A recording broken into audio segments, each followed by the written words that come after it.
Assalamualaikum warahmatullahi wabarakatuh. Perkenalkan, nama saya Balawan Satria Laksana Putra Masimung, absen 6 dari kelas XRPL 1. Kali ini saya akan menceritakan tentang sejarah perkembangan CPU AMD. Advanced Micro Device Inc. atau yang bisa dikenal AMD adalah perusahaan semikonduktor multinasional Amerika yang berbasis di Santa Clara, California, yang mengembangkan prosesor komputer dan teknologi terkait untuk bisnis dan pasar konsumen. Cerita panjang AMD dimulai pada tahun 1969.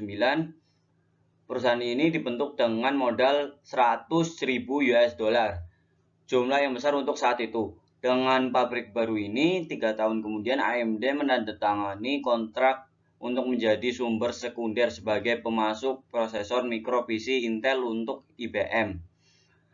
Produk utama AMD meliputi mikroprosesor, chipset papan induk, prosesor tertanam, prosesor grafis untuk peladan, workstation, komputer pribadi, dan aplikasi sistem tertanam. Di generasi pertama ada yang namanya AMD K5. Di tahun 1995, AMD memperkenalkan mikroprosesor pertama yang dinamakan AMD K5. K5 dilandasi oleh arsitektur 32 bit yang dikembangkan oleh Intel yang menjadi standar mikroprosesor di kala itu. Dari sisi teknologi, K5 lebih maju dibandingkan kompetitornya, yaitu Intel Pentium, dengan diperlihatkan clock speed 100 MHz.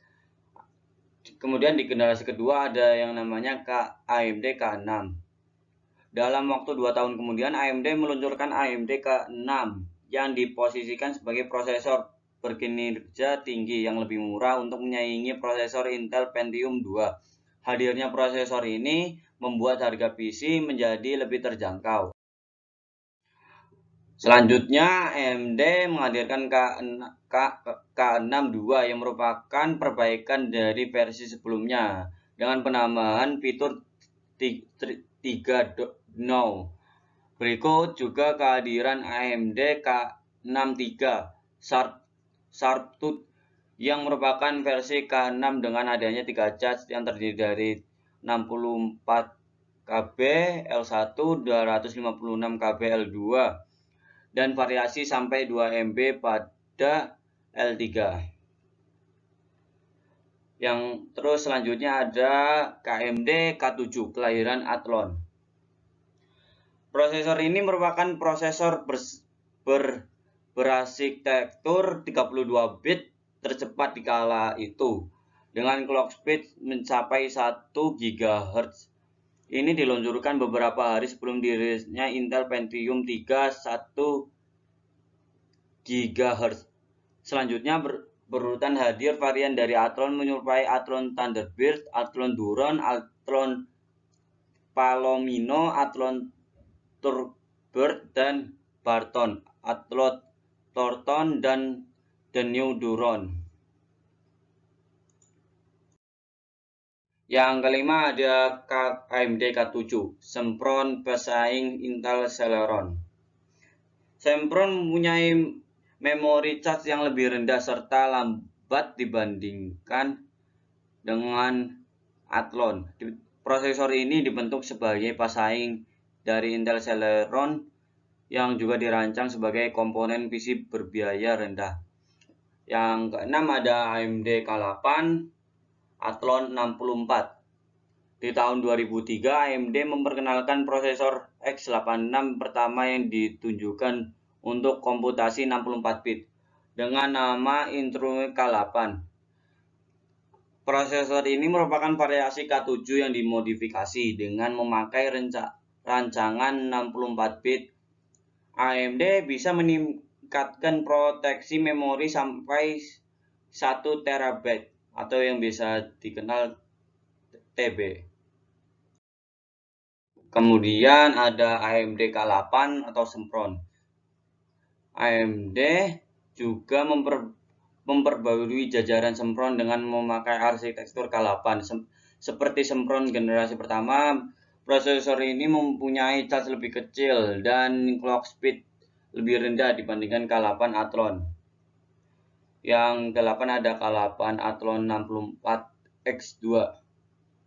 AMD memperkenalkan prosesor 2 core yang menyasar segmen konsumen menurut arsitektur K8.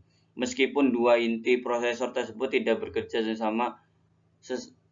yang sama secara bersamaan, CPU ini bisa menangani tugas-tugas lain dan meningkatkan kinerja multitasking.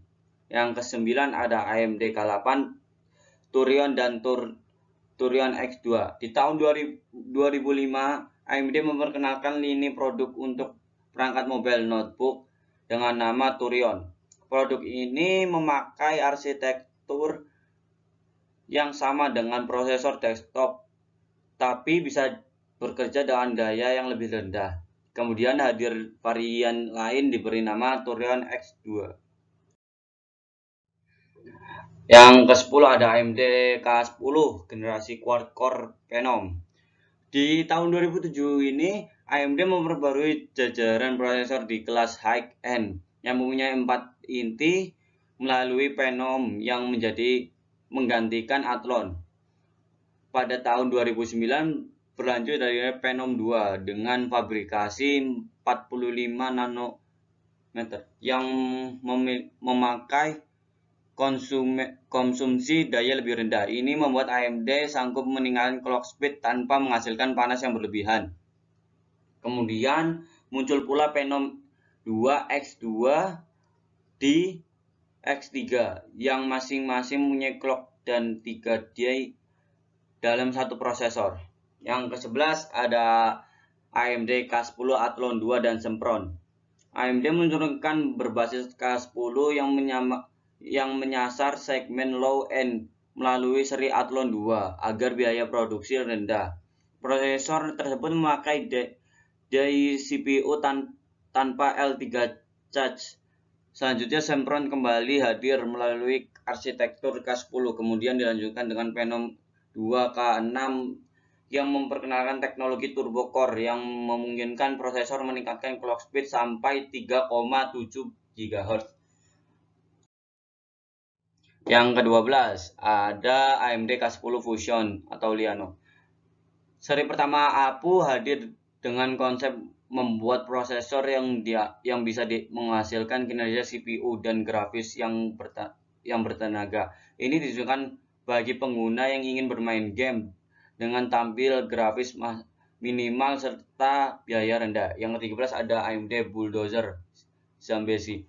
Pada Oktober 2011, AMD memperkenalkan penerus arsitektur K10 melalui Bulldozer hadir guna menyaingi Intel Sandy Bridge. Nyatanya Bulldozer banyak dikritik alasannya yaitu rakus daya dan menghasilkan panas yang lebih tinggi. Kinerjanya pun jauh di bawah Sandy Bridge. Yang ke-14 AMD Piledriver Trinity, Richland, dan Visera. Memperbarui kesalahan dari Bulldozer, hadirnya arsitektur Piledriver yang berbarengan dengan Trinity generasi kedua seri APU. Selanjutnya Richland hadir sebagai peningkatan dari Piledriver dengan kinerja yang lebih baik dari Trinity. Richland juga mengonsumsi daya yang lebih sedikit serta menghasilkan panas yang lebih rendah di seri FX. AMD menghadirkan Visera yang menggantikan Zambezi. Yang selanjutnya ada AMD Steamroller. Pada tahun 2014, AMD memperbarui lagi jajaran seri APU yang memakai arsitektur Steamroller, beralih ke fabrikasi 28 nm serta arsitektur grafik Core Next. Kinerja grafis arsitektur ini meningkat drastis. Yang terakhir ada AMD Ryzen, kembalinya AMD. Arsitektur Zen merupakan teknologi Grace buatan AMD dan perdana dipakai dalam prosesor Ryzen untuk tahap awal. AMD merilis seri Ryzen 7 yang terdiri dari tipe 1800X, 1700X, dan 1700. Tipe terkuat yaitu Ryzen 7 1800X yang mempunyai 8 core, 16 thread serta mempunyai clock speed 3,6 Hz. Tipe ini diklaim lebih unggul dibandingkan prosesor Intel Core i7 6900K. Sekian dari saya, terima kasih. Wassalamualaikum warahmatullahi wabarakatuh.